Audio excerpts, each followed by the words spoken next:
I wrote them. Many will quote them. If this was an election, the supreme one is my name. And the supreme one is my name. The supreme one is my name. The supreme one is my name.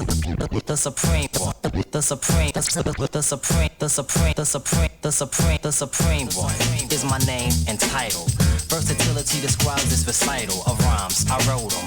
Many will quote them. If this was an election, I'm sure you'd vote them number one. Uno. All right, let's get to it.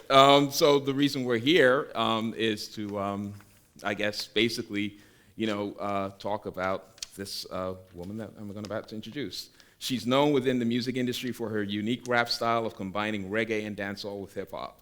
Many successful artists have followed in her footsteps using this technique. With over 3 decades in the entertainment industry, this Juno-nominated rapper and actress is not only an inspiration for female musicians, but also for artists nationwide, and I would say outside of the country too. But give it up for Michie Mee, please. All right, so also one thing that you should know about Mishi, she actually came up from Jamaica for a couple of things, but for this as well. So specifically this. I know when we first talked about it, she's like, "You come up in February?" And look, see, it was good, right? Like you were expecting like snow. Look, see, I was hesitant, so I haven't seen snow in like 2 years. So you didn't see any snow either, either. So it's a good look though. Yeah, there's no snow today, so I'm not mad at all. Yeah. And thank you guys for coming out in the rain. I know rain is like snow, right? Even in Jamaica, rain is like snow. So thank you for coming out tonight. Okay. Absolutely. And so the reason why, you came from, and obviously you were born in Jamaica, and I think based for this conversation, I really think that's where we should start. Because, Mishi, you've been an inspiration to many people, but I also think that it's important to know that you have that we look at the inspirations that made Michie Mee. Okay, so if we can go with the first clip, we can take a look at this, and I want to hear what you may have to say. Long time, y'all, me never see you. It is a long time. Feel it. Feel head jump from Sino. Feel up the dance sounds. Make me hold. And y'all, make me hold. Now, all right, now we're going real and turn. Okay. So for everyone that was Miss Lou, Louise Bennett, can you talk to me about? And she was obviously, I'm assuming most people may know about her, but if you don't, she was a famous Jamaican folklorist, and in a lot of ways was the person that popularized Jamaican patois around the world to the point where someone like, Bob Marley could become Bob Marley, right? Shout out to Clive Walker, who's in the audience. He actually wrote an essay on this in his book, Dubwise, which you can find in this library. Yep, just so I just say. But can you talk to us about how important Louise Bennett was for you and what your connection is to her? Well, she's very important. She was like, if you could believe in anything, if you believe in Santa Claus, we believed in our Miss Lou. Miss Lou was that person and that woman for me that was on television in Jamaica. So she is a not Canadian, hear me now. She is a Jamaican national hero. So they're almost giving her all her credit and all her love and all her flowers now too.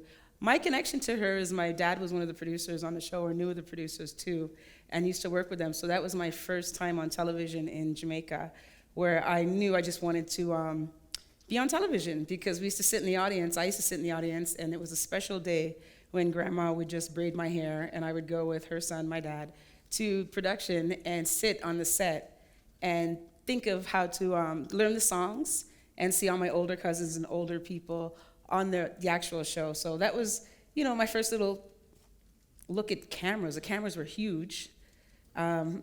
Just my first representation into TV land. And then when I came to Canada, I definitely wanted to know where the cameras were.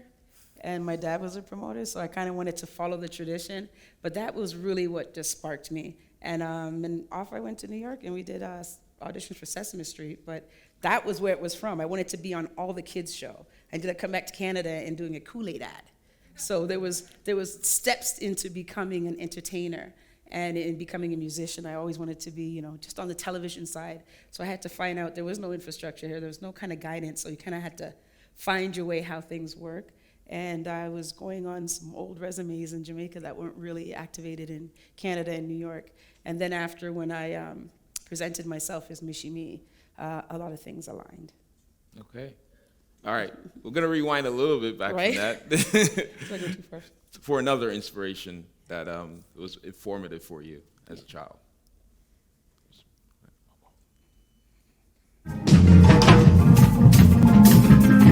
scrubbed doors, served backwards, meal and time. Spent 2 days working in one, and 12 in a week. Here I am in Canada, bringing up someone else's child, well, someone else and me in absentee. Bring up my own, and I fight back, and I fight back, and I fight back, and I fight back.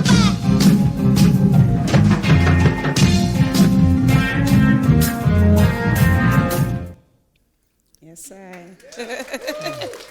Miss Lillian. So that was Lillian Allen performing I Fight Back from her Juno-winning album, Conditions Critical. OCAD professor now. But right? back in the day, tell us about how she influenced your life. She was a big influence because there was limited outlets for just urban artists. So she was one of the people that was just on the forefront. And she came to my public school, and she did just a representation of just language, and it reminded me of Miss Louise Bennett.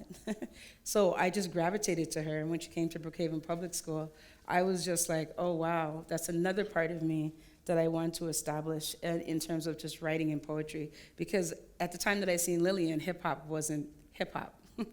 So this was just me, TV, and Lillian Allen. So these influences was just to get into the forefront of where the speech was, where the language was. I had a very heavy Jamaican accent. So this is like if you're in a West Indian household, I would get in trouble for speaking Jamaican. Speak properly. Speak properly. So there was little things that I couldn't say, like table. I got in trouble for, I don't even know how to say table in Jamaican now. I don't get it. But there's a little words, a little triggers because it was important to come to Canada and just be able to represent yourself in dialogue and language. So one of my first things that I was attributed to my success, I would say, is the reading. I was forced to read, and I think I memorized the Bible, learned the Bible very early in my career, and that was because of the language and poetry that I was learning from the Lillian Allens and so forth, and coming here and just trying to find the spoken word connection, and then I found hip hop. Mm. And you're talking about spoken word and reading the Bible and reading.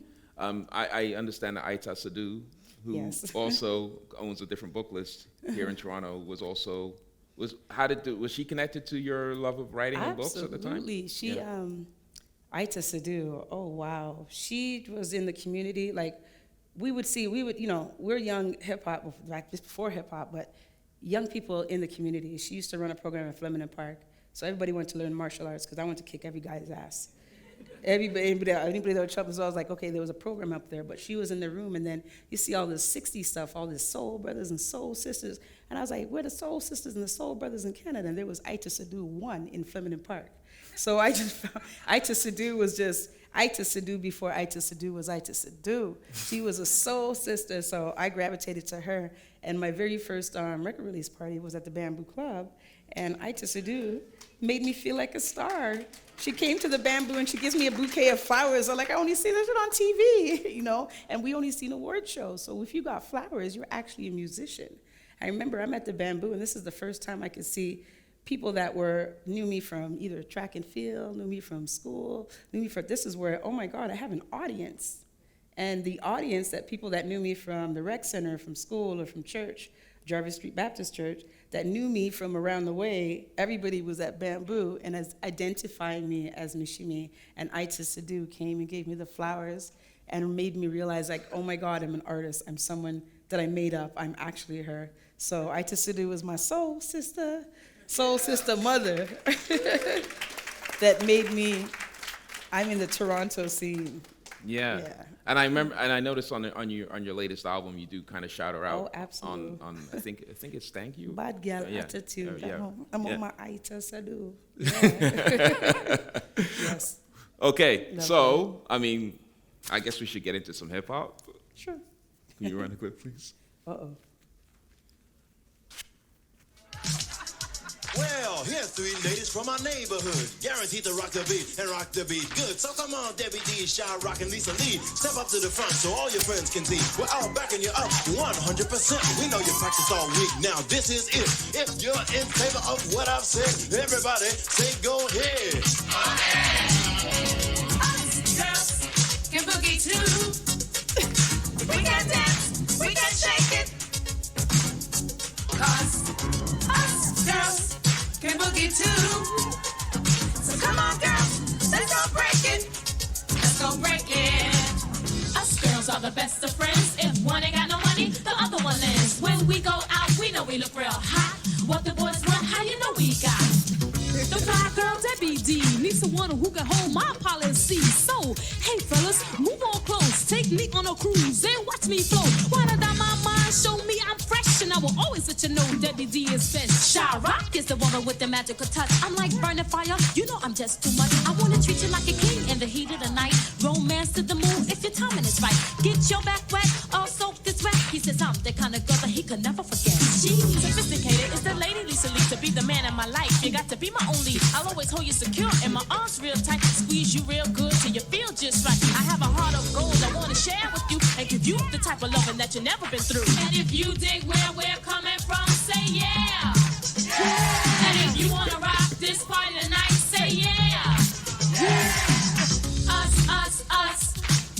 Us, us, us. 'Cause us girls can boogie too. Okay, so We can while dance, it's we fading can out, shake it. can you tell us? Us girls can boogie too. See, yeah. See, we were coming. I picked this clip and I was like, where do we cut it? Like, I don't know. And then, you know what? I didn't expect that one. I didn't expect that one, but I know I've spoken about it. Yeah, that was, we're coming off the I3s. I'm coming from Jamaica, the I3s and Sister Sledge. Mommy listening to, Sister Sledge. This was my I3s and Sister Sledge. So when I was taken from Martha Eatonway and the bus driver. Martha Eatonway. Did you say Martha Eatonway? Martha Eatonway, 10 Martha Okay. Eatonway. In the lobby, Jeff came and got us to see Beat Street at the rec center. There's a rec center there, privately owned. And came and got us and took us down to downtown to watch Beat Street. And this is where my eyes just opened up. My eyes just, because I was like, okay, I got to get a girl group. Because I wasn't going to, I wasn't so in love with Sister Nancy, but Sister Nancy might not be able to cross over, right? So I can't go singing my Sister Nancy songs right now. So I had to sing, I was singing Us Girls. And when I seen Beat Street, that was the first time that I seen that females could be in hip hop and rap music, and that was my inspiration to just trying to get into the music. I always was breakdancing. A lot of my friends were hanging out. They were older than me. I used to lie about my age so much. And just be out there with my older cousins and older people that I would call my cousins, and just be out there. But they were affiliated with a lot of the people that were in the Bronx. We used to be there. Why I pointed to this young man right here that is on his phone. His sister was in the Bronx. I used to be at 223rd and Gun Hill, and she used to do my hair. So the first time, her sister looked exactly like the Us Girls crew. And she used to crimp my hair, and that's when I first put in the extension. I came back. John, it was a big deal. She used to be like her brothers in Canada and so forth, and that's her baby brother. But that's a whole other story. But yeah, that's why I was just like, and he's sitting right there in the front row. But she was my first hairdresser in the Bronx when I wanted to have that little crimp look, and I put my first piece of extension in. I had learned it in the Bronx. The sister did it, and I just wanted to emulate everything that was New York in Canada. So Us Girls had a big influence, not only on me, but any female MC that was coming in the 80s and the 90s after. This was our template. This was like the girls that we had to refer to, the women that were in music, because it didn't start as little girls. We didn't see little girls grow up. We didn't see the little young girls. We were the little young girls. So we seen the big women, the older women grow up. So we were trying to look up, not necessarily look at the young. Now the industry is so young, we were actually looking at older women to get into the industry. Now it's about the younger women getting into it. Things change. Mm-hmm. Cool. Thank you so much. By the way, I didn't really properly introduce the clip, but it was from Beat Street, 1984, I believe. Obviously Produced by Harry Belafonte. Produced film. More Jamaican connections, I'll tell you. Yeah. And obviously, like you said, it's important. It was an important and influential for you. So, now you're talking about this kind of connection to the Bronx that you kind of slipped in here, even though you're in Toronto. Yeah. I mean, for the people that you have a family, like many people, and in the Toronto hip hop scene who become involved in it at this time. There's a connection to New York. It's like a back and forth, an exchange of some kind. What is the specifics of that for you? It was really the West Indian community because my dad was so affiliated with promoting, and my older cousins were Rastafarians in the Bronx. So it was very easy to go down to, they were doing reggae music, and I just, I love reggae music, but I just didn't want to stay in the house with the band. So I would take off and go down the street. Stardust was another club, and there was a shelter there. And that's where, across the street, so a lot of people were just out there, and hip-hop was new. So once you got into the club, and I told you I was lying about my age, and I would just follow, Nation of Islam, brothers that went in there, 5%ers, whoever you dated, you were. So I was dating a 5%er, so I was a 5%er for about a week. And he brought me to Stardust. So we were just in the Bronx. So that's my affiliation, because a lot of the stuff was happening in the Bronx. Okay. So, yeah. So out of all the women I mentioned, there's one woman I haven't mentioned, and that would be your mom. Yes. Based on all of this stuff that you're saying that was going on, what was kind of like the connection? What was going on with you? Because I believe that she actually was. Didn't she bring you like a hip hop record? Yeah, she went. She and she brought me Rapper's Delight. She went on a trip to Boston, and she brought me Rapper's Delight, and. It was just like, I was like, what is this? You guys are disco heads. They were like real disco heads, like really boogie, oogie, oogie, oogie, dance issue. They would sing boogie, oogie everywhere. So my mom was, party girl. So she would go out to these, whatever, and she brought back rappers, like, here's some new stuff, some new mess. And she brought the new mess home, and I was like, oh my God, they're speaking about stuff that I didn't even think my mother knew happened even in Toronto. And at that time, you can't even tell that there was hoods and this stuff that's happening on the record happening in Toronto, because Mom doesn't know, but how does Mom bring the record back? So Mom brought the record back, and here I was just trying to document our side of things here when I would write, because it gave you direction in writing, but it wasn't like we were writing for a marketplace, we were writing for a genre, we were writing for someone to hear a record. I was emulating this one record, because I remember I'm in grade 4 and 5, so I'm emulating this record because I know it's talking about what's happening, but no one else is really into it, and Mom just brought me the record, but she has no idea that this is happening in the next building. So it was just a process to just kind of just growing up in Toronto. And I couldn't have been the only one, because it was like when hip hop was introduced to us, we were all somewhere. We were doing something with Mom's uncles, brothers somewhere, but that's my story when Mom brought the record. Yeah, real disco head, and just trying to prove, I was just trying to say that this record is real. And even when she brought it, she let it go. She let it go, but she knew it's her fault. Because she brought the stuff in the room, and I started emulating that. So, yeah. Between that and Rick James, it's all her fault. Yeah. Rick James. Okay. So, now, you talked a little bit about kind of it happening in the next building over, right? And then I know that sound systems were hugely important in Toronto at the time if you wanted to kind of get a hold of any of this types of music, and what was interesting, and I guess there's so much in the sound system kind of matrix that we could talk about, but I guess I wanted to talk a little bit about kind of like, there were other MCs that were women that were actually starting to do things that maybe not everyone knows about. I mean, can you talk a little bit about Kilowatt, for example? Kilowatt in sound hindsight. System? In hindsight, yeah, because I know that in hindsight, yeah. Lady P. Yeah, Lady P was with Kilowatt. Mischievous C. Kim. Kool-Aid. What's her name? Kool-Aid. There was a couple. Yeah. And then we go to Deshan. There was a couple of MCs, and Sonia, who just passed away last month. may she rest in peace, from old school with DJ Mo. Mo's her brother. So there was a couple of MCs, but there was no way to get out. So it's not like you know about the industry. There was no industry. There was no infrastructure. So in hindsight, it could be like there was a female MC on a sound. But on a sound was on a sound. I was really just trying to be an MC. So I was following Sunshine Sound. They had another artist, Tracy, in hindsight, that they told me about. There was a young lady in Montreal that was running shit.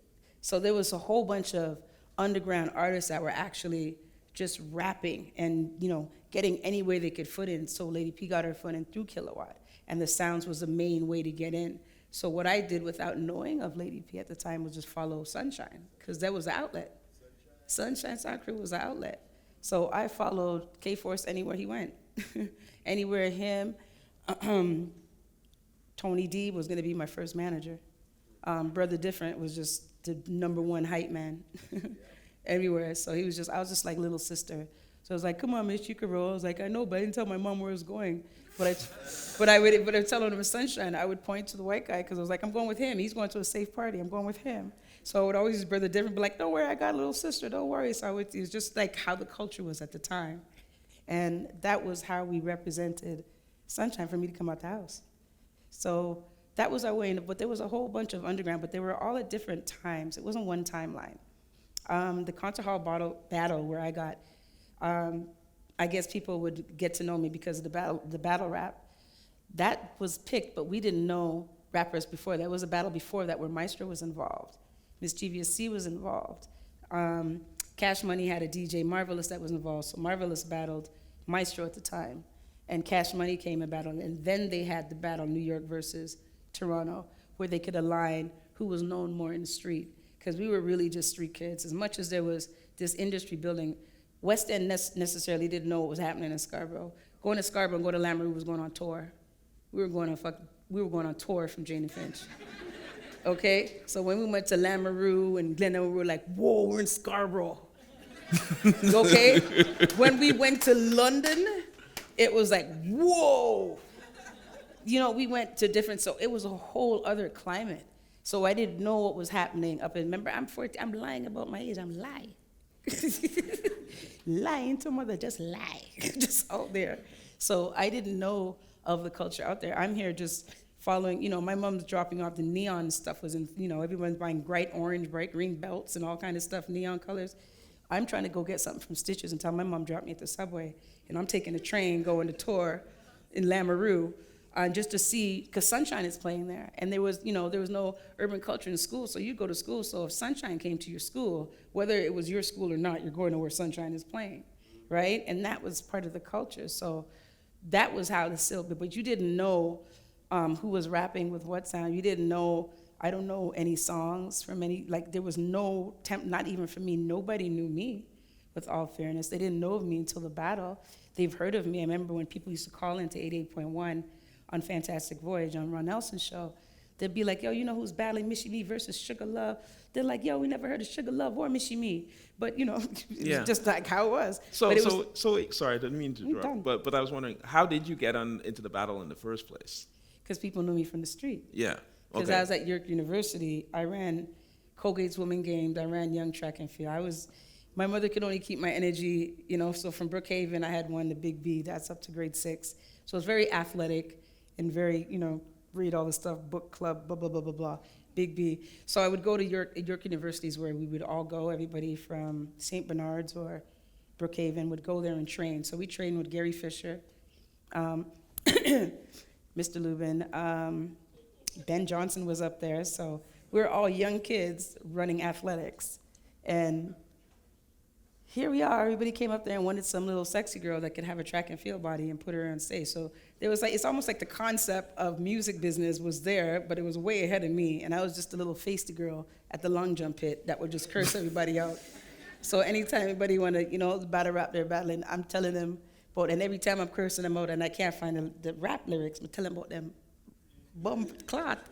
So I would just say Jamaican words and curse them out. So they're like, so then that was the rumor. So then now I get in the studio, and I didn't have a name yet. So I go to Sean's K-Force. I'm like, what am I going to name? There was this cartoon, Popeye, Sweet Pea the baby. So I wanted to name myself Sweet Pea. after the baby. I'm like, well, you're gonna be the baby, because I'm the baby in the crew. So I thought I was gonna be Sweet Pea.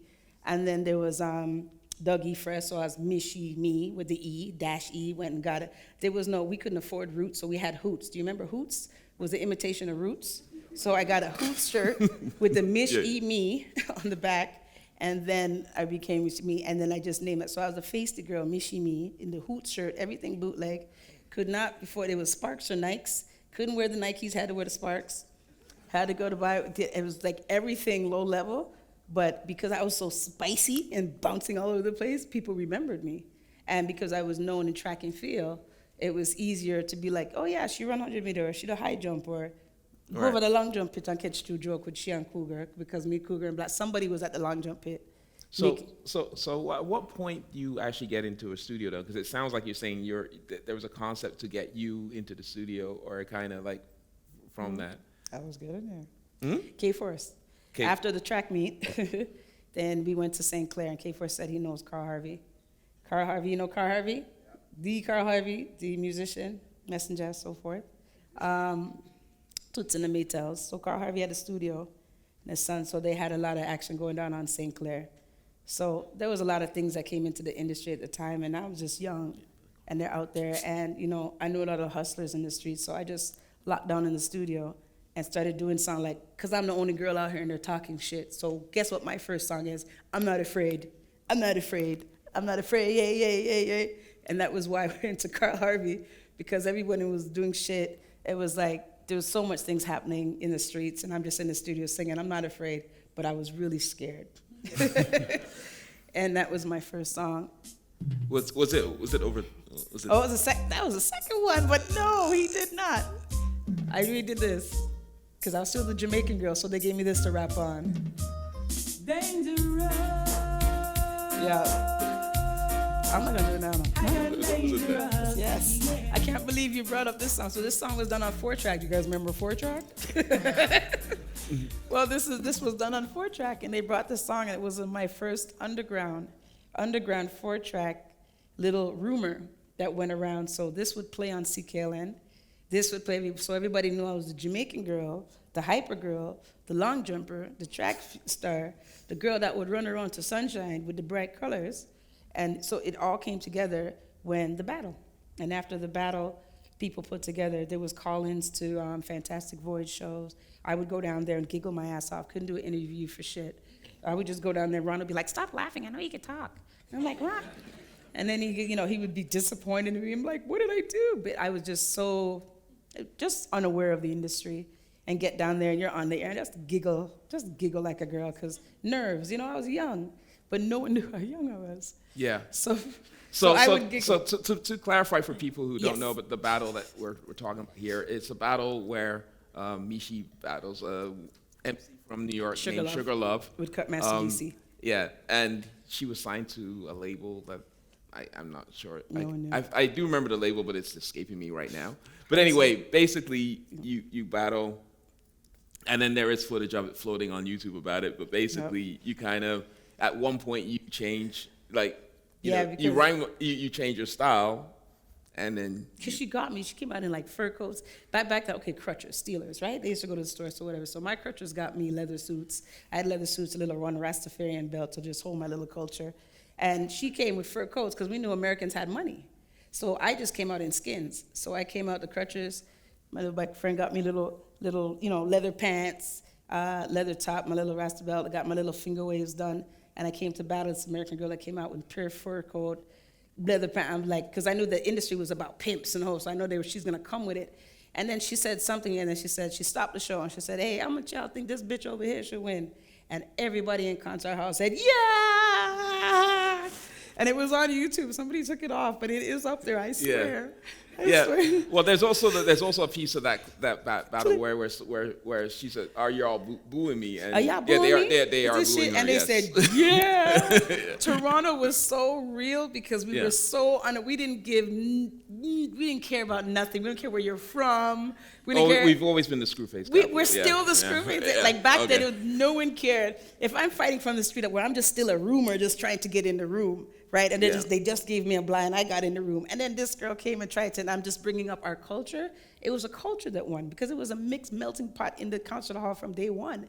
From people coming from Buffalo, from Detroit, the place was filled. Everybody from Buffalo acted like they were from New York City, as in New York City. Everybody accent. Then we started learning the difference in the accents. Like, no, girl, don't talk to him. You talk to him. What's his first area code? 716.718. So we're in the washroom cursing that we're getting the wrong phone numbers, and we're in New York. There was no internet to Google, so we're just a hot mess at 14, you know.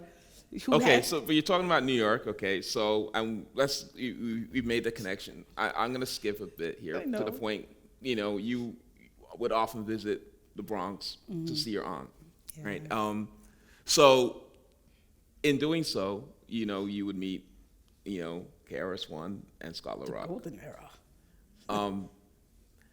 And what were they doing at the time that you connected with them? Were they already BDP? I know that we're just all hanging out in front of the club. Yeah. So can you talk a little bit about kind of, you know, what ended up being kind of the creative exchange? Because it's interesting because obviously I'm asking because I'm thinking I see KRS-One incorporating a lot of, you know, Jamaican, you know, style into his music at that time. But I don't know. I mean, you tell me. I mean, there's been rumors. That's my brother, though. He was just, you know, we were just influencing each other because he had the energy that was up to here. We were from the Bronx. It was just a matter of time. You know what I mean? Because the lingua was there, the dialect was there, the native tongue was there. It was just a matter of which beat was going to gravitate to a tempo that was going to, you know, make you reflect that. KRS-One is just, Heavy D did it, Shinehead did it. There was so many people doing it. Shelly Thunder was doing her thing. The easiest part for me was the reggae artist couldn't rap. So I could rap. So I was like, Americans, I could do what you do, but you can't do what I do. So that was where I got in there, and they were like, get him mad at putting in the booth. I'm like, all right, I bet you I rap like you. So I rap like them. But when I tried to do stuff, and then I realized I could rap like them, then they're like, I want to break dance too, I could dance too. They were like, all right, they shut me down. Like, they wouldn't let me in the industry as a dancer because I was really auditioning to be a dancer too. And they were like, you rap, you do it. Because so that was what I don't think people can understand at that time, what made me. And then they're like, okay, where are you from? You're from Jamaica? I was like, I'm from Canada. I live in Canada. There's no hip hop in Canada. I'm like, what do you mean there's no hip hop in Canada? I'm here. They were like, I live in Canada. I have to go back because I'm not a citizen yet. I'm a landed immigrant. So I got to go back. So I'm like, I'm telling you, come with me in case I can't come back. I think this is a good time to play Elements of Style because you can actually hear KRS-One sounding surprised that you're from Canada. Yeah. No, okay. Sorry. Mm-hmm. If you could rewind. If you could skip to Elements of Style. Yeah, let's do that. Okay. But I know why you played that. Because we were just talking about it. Yeah. Boogie Down Productions is proud to introduce Canada's greatest musically inclined, intellectual representative for the rap industry on a whole. A major breakthrough for female MCs everywhere. Her name, Michie Mee. This is BDP reporting live. Canada. Well, you can see and hear I'm not new to this game of rap, but I will kick it on the beat the same perhaps. I possess what all the MCs lack, the elements of style. As a matter of fact, that's right, I possess. You battle me, I get stronger. Even exorcism, Mishi Mee can be conquered. If I make a record, it is already sold. Any record Mishi Mee makes will surely go gold.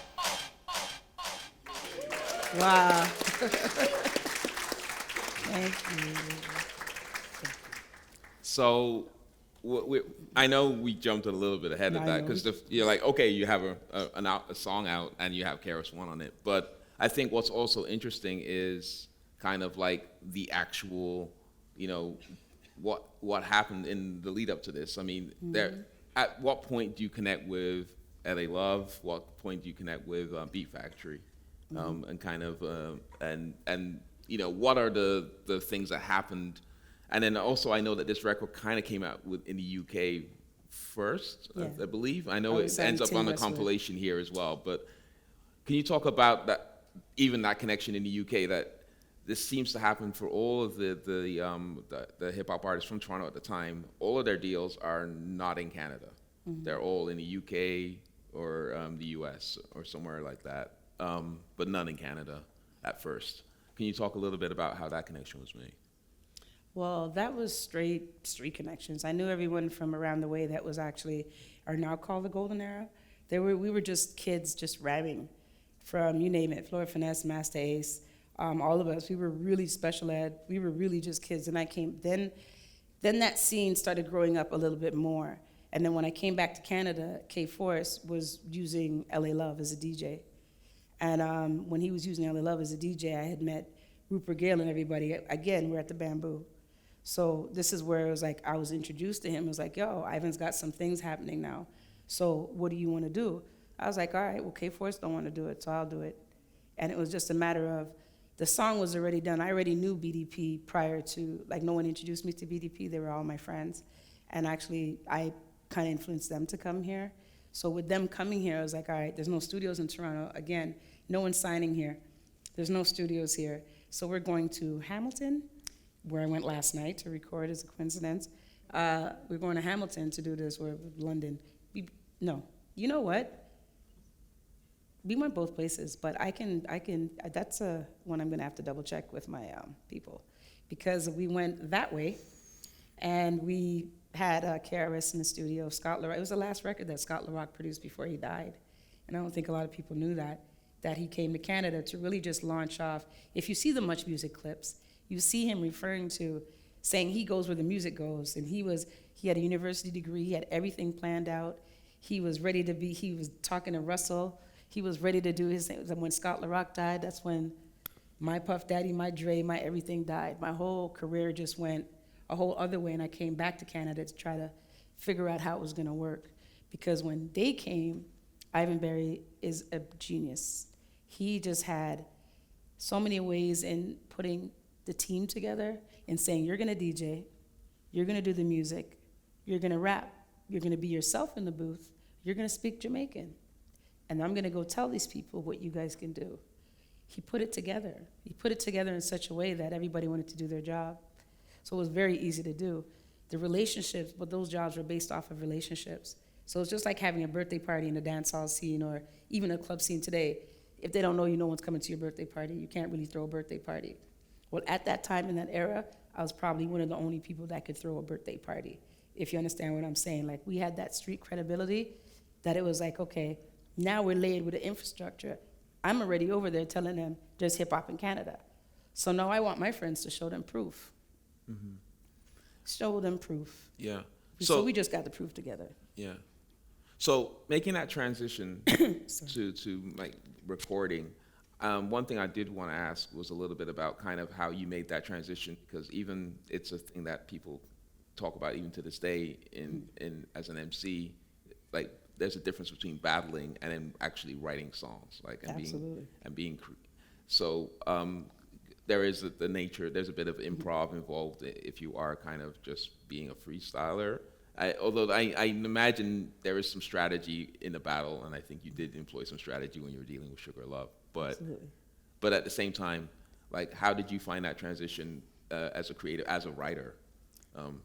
Well, you get a record deal and you get put in a room saying that you need to write a song. And then you pull out everything you have. And as I said, Ivan would tell me to be myself. So my job was to be myself. Myself is the loud girl up at the long jump pit, the girl going to the dance hall, because I'm living dance hall, but I'm rapping reggae. So my job was to go there and be myself. So that was very easy to do. And it was timely because he had the timing. Now there's timelines and all kind of stuff. Remember, we had no insight into anything.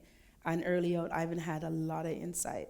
So it was very easy for me to focus on what I wanted to do. I didn't have to focus on anything else. I just had to focus on my street credibility, my relationships in the street, because I knew those are the things that were going to make me an artist. I didn't know about the other stuff to make you an artist. So that's it just became that much easier because everyone believed me. They knew who I was. They knew who my family was. They knew I was someone that they could that was going to involve and eventually songwrite. But you have to, songwriting is so different than battle rap because I'm so feisty.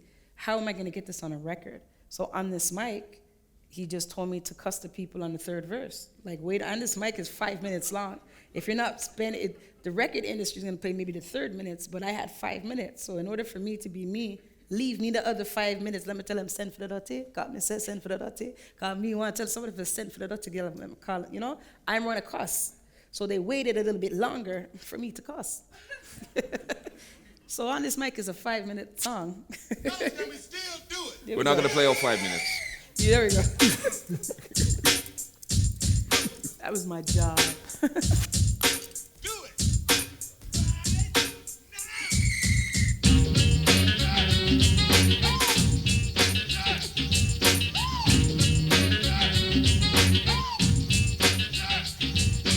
People, here I am, and here I am. People, I'm trying to be conceited, but there's no one equal. I'm not here for dissing, just to make you listen and give you a taste of the lyrics I'll be dishing. I know you react when the bass starts pumping. I'll pack the house, you just don't let the chumps in. No suckers, no fools, no knucklehead cruiser want you. I got some mic and now respect is due.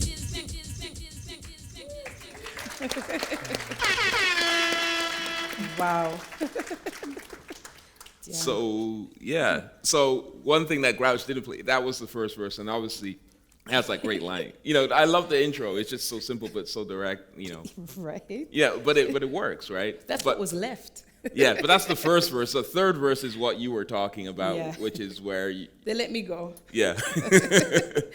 They let me, be myself. And at the time, I have to shout out Dream Warriors and King Lou. Like, it's just who's in the studio with you was like helping with whatever track. So at that time, King Lou was right there, co-signing like, Mishi, man. Yeah, you can definitely hear him on that song. Yeah, and he did the background vocals. Yeah. Like, I just wanted, I was so street affiliate. I just wanted everybody that made me feel comfortable, and they wanted everyone that made me feel comfortable because it's a transition from being a battle rapper, from being the little cheeky girl saying shit, to somebody in a booth, and constructed in a little room and saying, bring all of that personality in that little room. So I wanted and I'm still young. I wanted the guys there to make me feel comfortable, like I was at the Long Jump Pit, like I was down at the rec center. Whether it's Driftwood or whether it was Martha Eaton Away, I wanted to feel comfortable. So they came in the studio, whether they did what they did to kind of help me, that's what's up. But I really they wanted me to be myself. And I needed and wanted them to be around so I could be myself. Yeah. I was young. So you mentioned King Lou, Dream Warriors. I think it's important to kind of contextualize kind of like the connection that you have with them. Mm-hmm. They obviously also went on to become, a big group initially in the UK and then around the world. And then back, I think Canada was one of the last territories to catch on. Yeah, at that time it was very serious. But I mean, I think it's interesting, obviously he started working with you, I believe because you guys kind of were both like on Jane Street He's a break somewhere. dancer. Yeah, he's a big break dancer. And he just wanted to get out there. King Lou was always writing music about the multiverse and saying like really far out stuff. And we had just had like, but he was always we had that West Indian gravitation. His mom's my mom. So it was just like, all right, let's go. Our cousins hung out. My older cousin hung out with his sister. So it was very, we all went to like church or the rec center somewhere. We're all gravitated. So when he wanted to do what he wanted to do, I brought him to Bamboo. That was the spot. So like I was brought there, I brought him there. And then he was going between, there was Multiverse when he did that song. He had a couple other members. And they were just trying to find out who they were and stuff. So, yeah. And then we went on tour, and then he blew up and brought me back on tour. So I get no finder's fee, but I was not mad. I was just trying to, I'm saying. Things got structured way later in the game. But everybody wanted to just get out, and the impact that he had was amazing. To see us come out of Jane and Finch and go to the UK. We're at this airport. Nobody don't give two hoots about us. We go to the UK, they are fighting to pick up Dream Warrior's suitcase at the airport because it's a whole other ball game because Island Records has chipped in and the wave has started and they have songs that, the marketplace loves out there. So it was just such a transition. And regardless, like he brought me on tour. So it was like, what? We were out there touring with Gangstar and it was amazing. It was the memories I cannot, because there was no hip hop clubs here. There was no, school dances were getting limited. You think they're shutting clubs down, they're gonna shut your school down. So when we would go over there, Sweden had like hip hop club every night, 5 days a week. Sweden hip hop club. We went to the touring over there was just amazing. I've never been. I was there when the Berlin Wall broke down. I got a piece of the wall, all the dolls and the dolls. There was just so much things that I learned. I love Frankfurt. I loved touring. I felt so special. And then I came back to Canada, and here we were. I was like, so it was nice to have someone in Jane be like, yo, we did go there, right? And we came. Like, I know Canada hasn't caught up yet, but we were just over there, right? These people were fighting to pick up your suitcase. Yeah. Right? And it was a big deal. So yeah, no, know. we did an edition of Before the Six with King Lou, and he did talk a little bit about the fact that in Europe he was big, and then when he came here, that it was like let's go to the mall. He couldn't, pizza, like he said, he couldn't even afford a pizza slice at the time. Yeah, man. Yeah, and he was like, it was just like he messed with him. Go to Juno's, take the bus home. It was like this. It was just a lot of that. Up and down, yeah. and we were still here, and I think that's what that kind of keeps me going. Like no matter when it's up, it's always up to me because it's always been down. There was there was nothing to there was no incentive for us to do more or to try to get a booking agent or whatever. We had like one man, Ivan, just trying to do everything, and he's out there fighting everybody. So it's just like, all right. So in the background, you can only do what we would do because it was bigger than just a deal. It was bigger than just a meeting. It was big. It was about the music. I really just wanted to prove that there was some hip hop females out here. And then even, when my sisters wouldn't want to rap, and I was like, why don't you rap? So what? You got a check from Sesame Street. Get on the mic.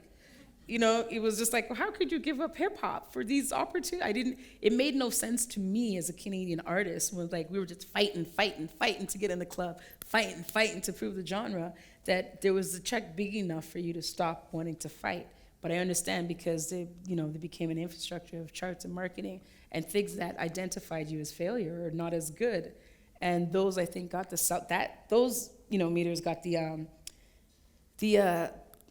self-confidence down because it wasn't a record. Hip-hop was always there. It was always produced, always music, really on the charts. So I just found a way that I felt I was a bit saved or behind the scenes in Canada where there was nothing to show me that I had to be inferior to all these chart people, all these people that were on charts and doing records and signing these deals. I was like, give me their beat.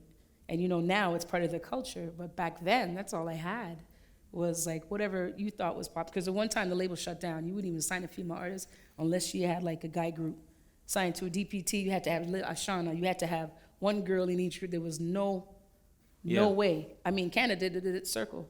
Sarah Chase. So you started to talk about other women and I went ahead. Yeah. What? Over women that you were kind of connecting with and working with. There was a song, that you were talking with King Lou called Victory's Calling, which also featured, I believe, MC Light. Correct. We can hear a little bit of that. One stop, Mr. Driver. When you want to get off, eh? Beat Factory. Okay. Are you that King Lou? I know y'all reach. You never hear some big track come from a long time. Hurry, you heard that, dude? Yeah, man. I'ma see you have to come kick my dog. Sure. Well, I'm massive, hold tight. Crew. Say Michie Mee and Ella love win up. So I'm mud up, y'all don't feel nowhere. Kawa on the song read. Maximum 60 hours. That's where this rhythm. All right. Women, yes, raw. Coming out fresh and fly than we did before. This is MC Light on the mic with an appetite to see a fellow female do it right like this. Down to the marrow of the bone. Michie Mee, take the microphone and do a mic check and earn the respect with a rhyme. Michie Mee, tell them what it's gonna be. Victory. I said one letter word. It makes me, Michie Mee, get heard. I respect a female from land to land. So, coward, take this harpy's hand, but you can't. The force isn't with you. Cat got your tongue when the star was flung, and all other sucker MCs get hung with a chain of lyrics linked like a ball. All right. That was a time.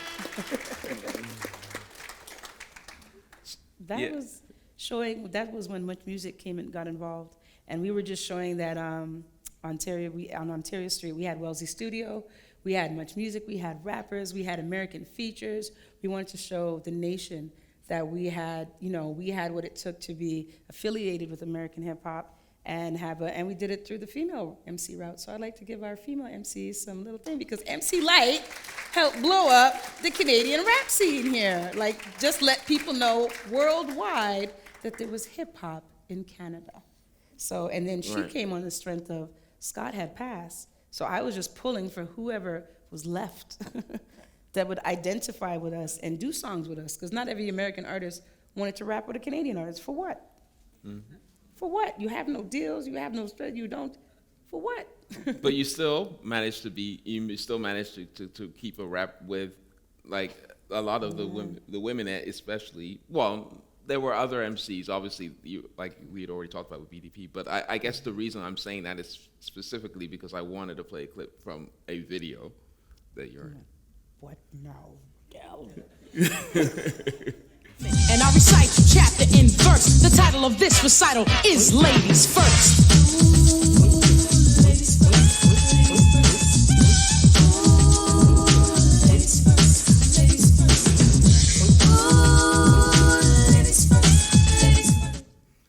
Woo! It's my favorite. So, obviously, that's Queen Latifah, Ladies First. Shout out to Queen. La. So, from what I understand, she specifically requested you to be in that video. But you were in Toronto. Yes. So what happened? They flew me out the next day. That's what I mean. We were getting no love. Like, the female artists, whether it's me, we put a lot of time in terms of getting that international thing, and I don't think Canada acknowledges that it was some female rappers out here that helped the American market come here and listen to us, because they would not listen to us. It was, the people that were blowing up the time, there was no hardcore artists I wanted to come and rap with, say a Dream Warriors, a Cave Force, a Rumble and Strong. It was hard to merge. No matter whether you're known through Ron Nelson, it was hard. And the only reason I got a little through, because I was on the ground in New York. I was hanging out. I was partying. These are my peers.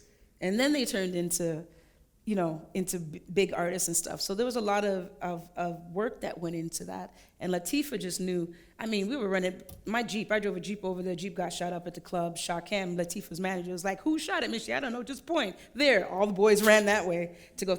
We had a camaraderie, like, if shit didn't happen, because we were on the street in the ground in New York. So they just knew that I was hanging out with MC Peaches, and I was just in Jersey, and we were just going to a club and a party. So the Jersey people were out there, and we were out there, we got to stand together. So Shakem, who was Latifah's manager, was always looking out for me. As a matter of fact, I was, Lance, may he rest in peace, Latifah's brother was a friend of mine. We were supposed to hang out. He's an officer. And, and then the next thing I go back to Jersey, and I hear Lance crashed. So we went through a lot together, just as friends. We're just kids, hip-hop was new. Hip-hop was new. So Latifah, even when she did, I'll never forget, she did one of the BET Awards where they were acknowledging her, and she put my picture up. She had to put all the female artists up. I'm not gonna get emotional now, but she just never left me out. She never left me out. So can I ask a question? Two questions. One's a statement really. Like, just seeing you in that video, I wasn't even I was trying to DJ at that point. You know what I mean? And I was young too. And I saw you in the video, and I was blown away as a kid. You know what I'm saying? Just I know I'm only a few years younger than you, but I'm just that was a big deal. Same age. And even. Keep going. Sorry. Wipe them tears. Those are good tears. Those tears of joy. Happy tears. And then secondly, on the back of the compilation that those two tracks are from, the First Priority Music compilation, seeing you right in the center with LA Love, and I'm like, yo, these people are from Toronto. You know what I mean? It was crazy. But we were proud. But what I wanted to say, did you used to go to Latin Quarter that? Oh yeah. Wow. That's another story. I was waiting for you to say. We don't have enough time for all that. Yeah. No, I hung out at Latin Quarters a lot. That's where I met Scott LaRock and KRS. Was in the front of the club, just trying to tell him I was hip hop, and I was in the club. I think KRS was trying to talk to my friend, and Scott was trying to talk to me. And I was like, wait a minute, you got to hear me rap, because I know who you are, but you don't know who I am. And we just started, so Latin Quarters was the club where everybody was at. You name it, Bobby Brown, Whitney, all of us, the R&B, all Boys to Men. We were just like, now I see them, I know who they are, but we were really just R&B and hip hop kids. Biz Markie, may he rest in peace. Okay? And Dale Adam, we were just kids, just wanting to like where the music was at, and that's where it was at. Curtis Blow, everybody was there, so we followed them. Mm-hmm. So Latin Quarters was, it was like the pre-tunnel. But yeah. Yeah. I know. Big up Paradise. Sorry, Paradise was one of the main promoters. He wrote a book about the whole journey. I had to big up Paradise. Yeah. Believe it or not, we are. But I do want to ask something about how your writing has evolved over the years. I do know that we had you didn't even play Jamaican funk, man. I don't know. But if you can play it underneath as I'm talking, that would be cool. What were you doing? Yeah. But Jamaican funk Canadian style obviously was your debut album in terms of like getting everything out. Conceptually, it was unique in the sense that you decided that you were I imagine that you had to fight some battles.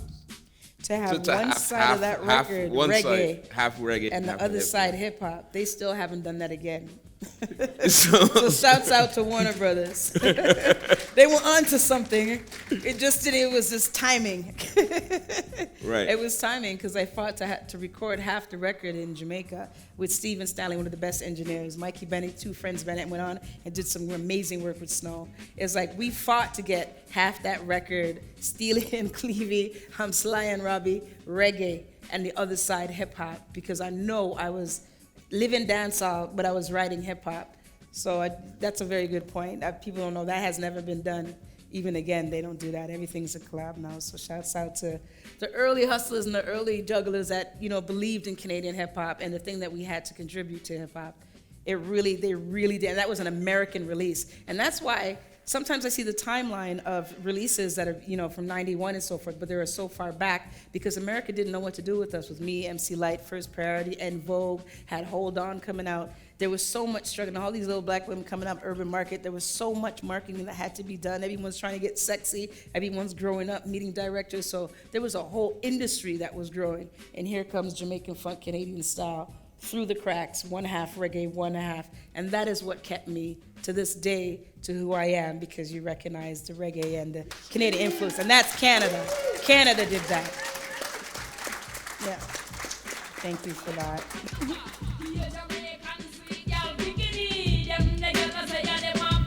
Thank you. Yes, sir. We're not done, are we? The one thing I do want to... But I'm about to kick you out of this room right now. Yeah, we are going to get kicked out. But I love you nonetheless. But, okay, I do want to cap this with something here. Obviously, that is not the end of your career. Obviously, you are still recording now. And we did Dragadeath, and we're going to mix all of that. Yeah, you did put out, you put out the album first, Deepest, yes, as well. My first indie or release. Back Y'all. Yes. One thing I wanted to ask about, and then just to end it off here, is just in terms of your writing, because we do want to end with some songs from your latest. But that it feels like there's been an evolution. Like when you did First Cut Is the Deepest, for example, that album has tracks called like Rip Me Off and Slave. And when I look at those titles, I'm thinking your writing is evolved. Like if you're looking at a battle rapper, and then someone who's talking about that, like that's based on like real life experiences and some experiences that you're drawing from things from life experiences. Can you just talk a little bit about how you feel like you've evolved as a writer? Well, that's all I had is my writing. Yeah. I'm not known here. I'm not sitting here because I've been on the charts. I'm not sitting here because I've been gold and platinum. I'm not sitting here because I sell out arenas, Scotiabank. I'm sitting here because of you. I'm really sitting here because of the things I've done, and I've tried to walk away and you won't let me.